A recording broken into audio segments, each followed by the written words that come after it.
রাঙ্গামাটি শহরে mini truck অটোরিকশার মুখোমুখি সংঘর্ষে 4 জন আহত হয়েছেন। রোববার দুপুরে শহরের খাদ্যগুদাম এলাকায় এ দুর্ঘটনা ঘটে। আহতরা চালক বিপুল চাকমা, ফরিদা আক্তার, আনোয়ারা বেগম এবং হাসিনা আক্তার। স্থানীয় সূত্রে জানা গেছে, রোববার দুপুরে শহরের তলবছড়ির দিকে একটি যাত্রীবাহী অটোরিকশা যাওয়ার সময় বিপরীত দিক থেকে আসা একটি মিনি ট্রাক ধাক্কা দিলে ঘটনাস্থলে অটোরিকশার চালকসহ 4 জন আহত হন। পরে স্থানীয়রা তাদের উদ্ধার করে রাঙ্গামাটি সদর হাসপাতালে প্রেরণ করে। রাঙ্গামাটি কোতোয়ালি থানার ভারপ্রাপ্ত কর্মকর্তা ওসি তদন্ত আফসার হোসেন ঘটনার সত্যতা নিশ্চিত করে বলেন, ঘটনায় কবলিত 2টি পরিবহন থানা হেফাজতে রয়েছে।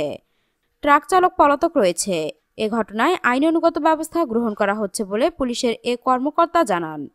দর্শক, এখনকার মতো এখানেই শেষ। পরবর্তী আপডেট নিউজ পেতে আমাদের এই চ্যানেলটিকে সাবস্ক্রাইব করে রাখুন। ধন্যবাদ।